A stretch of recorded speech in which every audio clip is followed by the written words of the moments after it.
ये जो है इसकी रेजिस्टेंस कंडक्टर से ज्यादा होती है और इंसुलेटर से कम होती है। याद रखो कि रियोस्टेट के ऊपर जो हमने वायर इस्तेमाल की है इसकी रेजिस्टेंस कंडक्टर से क्या होती है, ज्यादा। वो कंडक्टर से ज्यादा इसलिए रखते हैं कि ताकि ये करंट को आसानी से क्या करे, फ्लो करवाए, और इंसुलेटर से कम इसलिए रखते हैं ये ना हो कि ये सारे के सारे करंट को क्या कर दे, स्टॉप कर दे बेटा। क्योंकि अगर इसकी रेजिस्टेंस इंसुलेटर से भी ज्यादा है तो फिर फ्लो ऑफ करंट क्या हो जाएगा, रुक जाएगा, क्योंकि करंट फिर बिल्कुल फ्लो नहीं करेगा। तो इसलिए हम क्या करते हैं, ये वो वायर इस्तेमाल करते हैं जिसकी रेजिस्टेंस कंडक्टर से ज्यादा होती है और इंसुलेटर से क्या होती है, कम होती है। ये पॉइंट पे लिख देता हूं बेटा। मैग्नेट वायर इसलिए इस्तेमाल करते हैं whose resistance is less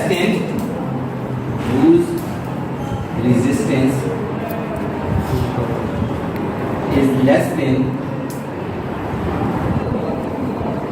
conductor, whose resistance is more than conductor and less than insulator.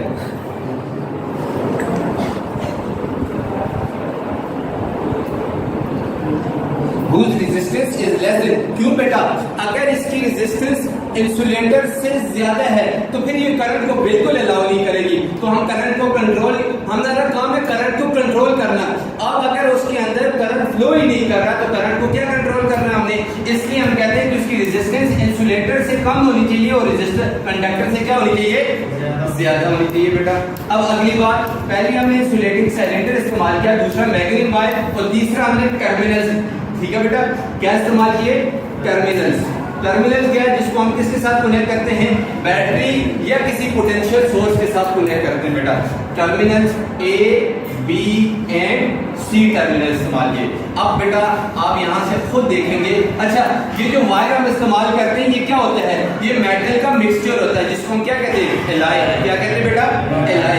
अब देखें बहुत आसान है कैसे हम करंट या रेजिस्टेंस को इंक्रीज करते हैं, जरा देखिएगा बेटा। यहाँ ये टर्मिनल बैटरी के साथ है तो इसको इनपुट कहते हैं, क्या कहते हैं बेटा, इनपुट। इसको कहते हैं आउटपुट, इसको क्या कहते हैं, आउटपुट। ये जो टर्मिनल सी है आपकी बुक के अंदर डायग्राम बनी हुई है, मैंने उसका एक स्केच बनाया बेटा, आपकी बुक में डायग्राम बनी हुई है। अब ये जो यहाँ पर एक टर्मिनल लगा होता है, सी टर्मिनल जिसको हम कहते हैं, यहाँ पर ऐसे बना होता है बेटा, लाइक दैट, ऐसे होता है। अब ये मूवेबल होता है, क्या होता है बेटा, मूवेबल होता है।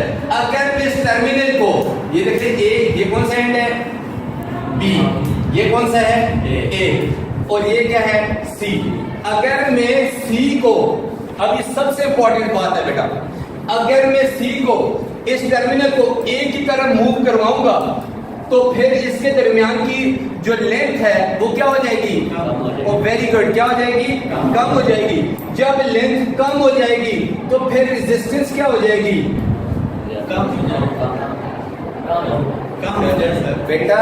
जब लेंथ को बढ़ाएंगे, लेंथ को कम करेंगे तो रेजिस्टेंस भी क्या हो जाएगी, कम हो जाएगी, क्योंकि एक दूसरे के क्या है, डायरेक्टली प्रोपोर्शनल। अब मैंने क्या किया, देखें ये ऐसे जस्ट लाइक स्प्रिंग, ये कंप्रेस हो जाती है, ये क्या हो जाती है बेटा, कंप्रेस हो जाती है। तो इसका मतलब इस वायर की लेंथ क्या हो जाएगी, कम हो जाएगी। जब लेंथ कम हो जाएगी तो रेजिस्टेंस भी क्या हो जाएगी, कम हो जाएगी। तो जब रेजिस्टेंस कम हो जाएगी तो करंट क्या हो जाएगा, क्यों, देखो R is inversely proportion to क्या है, R is inversely proportion to I है या नहीं है, ये रिलेशन लिख देगा, R is equal to V by I, लिखा है ये नहीं लिखा, हमने प्रूव किया है ना, किसके अंदर, ओम्स लॉ में।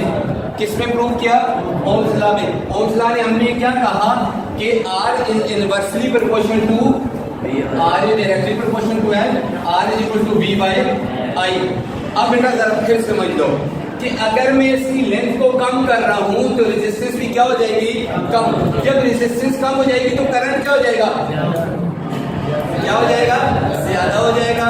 जब रेजिस्टेंस को, अब इसको मैं सी टर्मिनल से इधर मूव करवा रहा हूं, जब मैं ए से सी को इधर मूव करवा रहा हूं तो लेंथ इस वायर की क्या हो जाएगी, क्या हो जाएगी बेटा, ज्यादा हो जाएगी। जब लेंथ ज्यादा हो जाएगी तो फिर हमारे पास रेजिस्टेंस भी क्या हो जाएगी, ज्यादा हो जाएगी। जब रेजिस्टेंस ज्यादा हो जाएगी करंट क्या हो जाएगा। हम अपनी मर्जी से करंट को इंक्रीज भी कर रहे हैं और करंट को क्या कर रहे हैं, डिक्रीज भी कर रहे हैं बेटा। कि मतलब